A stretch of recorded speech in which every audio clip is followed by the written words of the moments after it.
Hello everyone welcome to my channel. तो आज मुझे नहीं आसी गोटे लॉन्ग वीडियो मो चैनल रे लॉन्ग वीडियो जमा पोस्ट कर भाविली यही मुमेंट आपण मान सेयार करी। मु रिसेंट महेंद्रगिरी को एनएसएस कैंप रे जाइली सेटे रहिबा एवं जीवा आसबारे 7 दिन लगी मो लाइफ रे बोधे एटा बेस्ट एडवेंचर कैंप कहले भूल हेनी। तो चलतु डेरी नक वीडियोटी स्टार्ट करवा।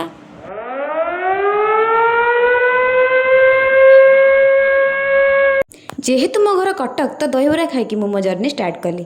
5 hours later आमे फाइनली बरहमपुर रेलवे स्टेशन में पहुंच जाइलु। जिंदगी का सफर अजनबी स्टेशन रु आमे ऑटो स्टैंड को जाइकी सेठु आमे गोपालपुर कॉलेज को ऑटो रे जाइथिलु। आमे गोपालपुर कॉलेज रे पहुंच जाइथिलु। सेठी पहुंचा पूर्वरु अलगा यूनिवर्सिटी रु भी पिला आसीथिले। तो सेठी सार बुझौथिले कि माने ए कैंप रे केमिति कोन सब हुए। तापर आम डिनर टाइम हितला जे जा लगेज ने कि निज रूम में रखी देकी आमे तापर डिनर करथिलु। तापर आमे रजिस्टर करथिलु। तापर हमको मिलथिला ट्रैक सूट कैप शू बोतल। the next day तापर दिन 5टा राति उठिलु। किछि पिला तो पूरा रेडी होगी बाहर निज निज ड्रेस पिंधिकी बाहर बुलुतिले। मु भी ब्रश करके निज निज काम सारिकी रेडी हो जाइतिले। तापर आम टोटल उत्कल यूनिवर्सिटी छुआ भी पूरा रेडी हो जाइतिले। तापर आम ब्रेकफास्ट पे लाइन लगेइतिलु। बरहमपुर माने जानथिबे तो ब्रेकफास्ट रे एज ऑलवेज पूरी उपमा इडली सांबर चटनी जहा थिला बहुत ही टेस्टी हेतिला। तापर आम ब्रेकफास्ट सारी बाहर जाइतिलु डायरेक्ट बरहमपुर मेन यूनिवर्सिटी की। तापर आम बस आसला जो आम जीव बरहमपुर यूनिवर्सिटी देखी पारे सब निज निज ड्रेस कोड केते ही मस्त देखा जाउछंती। से बहुत जूनियर भी थिले सीनियर भी थिले तथापि आम बहुत ही क्लोज हो जाइतिलु। जो चलने लगे फाइनली आमे पहुंचेतिलु बरहमपुर मेन यूनिवर्सिटी रे। सेठु आमे पुणी बस रे कैंप साइड को जाइतिलु। कैंप साइड रे पहुंच की जेहेतु सेटा लंच टाइम थिला तो निज निज लगेज सब नै कि निज निज कैंप रे रखी आमे जाइतिलु बारी लंच करबा पई। लंच रे सब कुछ टेस्टी थिला। the next morning ब्रेकफास्ट सारिकी आमे बाहर जाइतिलु आम डेस्टिनी आमे जोटी रहउतलु सेठु मात्र 5 किलोमीटर दूर रे। हाँ आपण मैंने भावुथे 5 किलोमीटर आम बस रे कि गाड़ी रे कि कौन जीवु ना आमे जाइतिलु चलिकी गलु 5 किलोमीटर आसिलु 5 किलोमीटर। हाँ टिके कष्ट हेतिला किंतु आमे पा एनएसएस वॉलंटियर हमको कभी दर्द नहीं होता।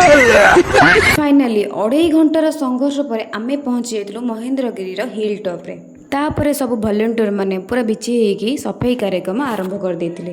तापर आमे कैंप साइड को पळे आस्तिलु। सेठी मीटिंग गोटे हेतिला। से मीटिंग रे सार हमको बतैथिले जे ता पर दिन जो एक्टिविटीज अछि सेटा आमे केमती कोन सब करिबे। तापर दिन सकाळे 4टा टीम रे आमे सब डिवाइड हो जाइतिलु। 2टा टीम तळे रहबे आ 2टा टीम ऊपर को जिबे। हमर फर्स्ट एक्टिविटीज थिला ट्रेकिंग जोठी की भीमंग मंदिर थिला। उफ आसला बेले जो कष्ट लगुला एठी जो पहुंची गलु लागुनथिला कि आमे आसीचु एते बाट देगी पुडी चालिकी। ट्रेकिंग सरला पर तापर दिन थिला हमर रैपलिंग रॉक क्लाइंब और जिप लाइन जोथि पे मो पेरे पेरे नख सब काटियो पड़थिला।